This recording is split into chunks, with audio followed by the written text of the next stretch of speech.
Welcome to Composition 1 Project 4. We've chosen to explore different cultures within our class, exemplifying the idea that our class is the melting pot. The purpose of the project is to examine 4 different cultures through the culture's food. Our class has been split into 4 culture groups with 3 to 4 students per group. Within each group is a representative of each culture: Greek, Indian, Puerto Rican, and American descent. Each of the 4 groups will be making a dish that reflects the assigned culture.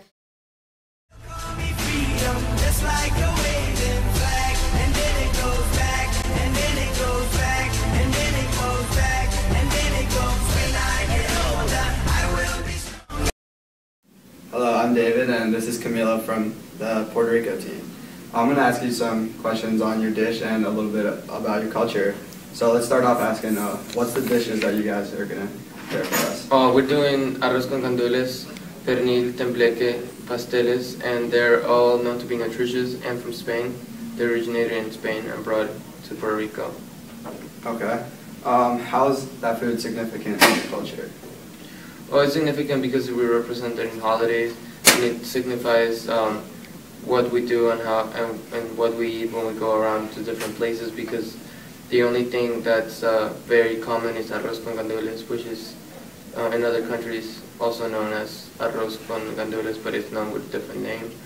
But there's 2 or 3 of these, like tembleque, that's mainly from Puerto Rico, and I think it's very important for us to do it to make it significant to the culture, especially in holidays. Okay.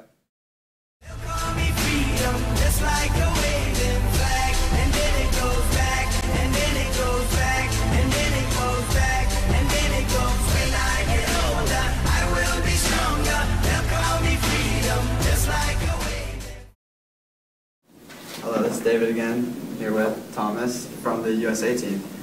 Alright, Thomas, start off. What is the dish that you guys are presenting to us today? Well, David, we are presenting barbecue, which is the act of cooking any kind of meat over an open flame. Okay. Well, how are you introduced to this dish? I was introduced to this dish by my family when I was a child.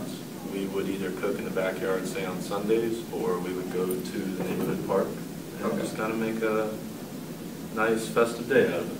Okay. What would you say Americans would make this dish mostly? It's mostly prepared on a weekly basis, mainly like weekends, say Sunday is usually what I'm used to. Okay. Not an everyday kind of thing. Alright, sounds good. What general foods does America usually specialize in? Mostly cooked meat, such as marinated chicken or say a flame broiled hamburger, any kind of like spare ribs, short ribs, with the emphasis on sauce because you've got a lot of marinated barbecue. Okay.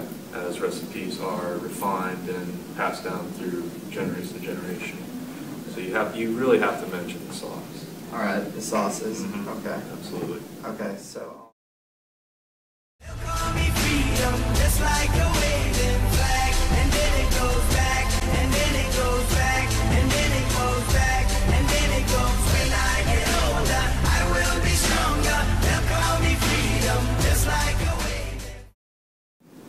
this is David again, and I'm now here with Shivani with the Indian team.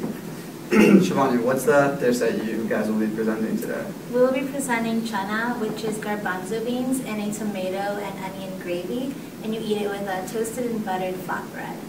Okay. How were you introduced to this dish? By both my grandmother and mother. They've always made it in our household. So. Okay. When would your culture prepare this dish? It's just like an entree that you would specialize only for dinner, and it's just not for like any holiday. It's just a normal entree for dinner. Interesting. Interesting.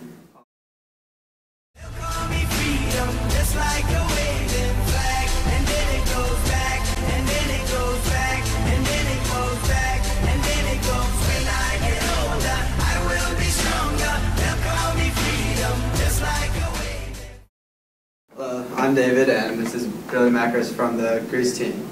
Billy, what is the dish that you guys will be presenting today?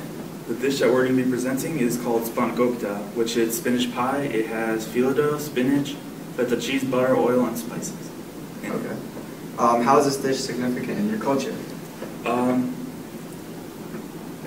It's significant for my culture because during Lent, the Greeks have to fast from meat.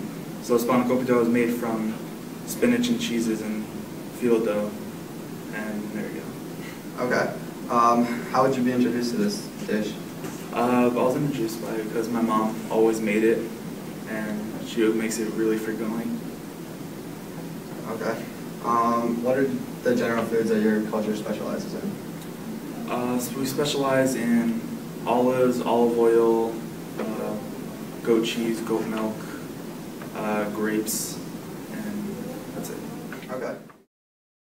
After researching these cultures, we have learned that cultures differ in many ways, and food is a good way to distinguish between them, and that the world is one big melting pot with a blend of cultures.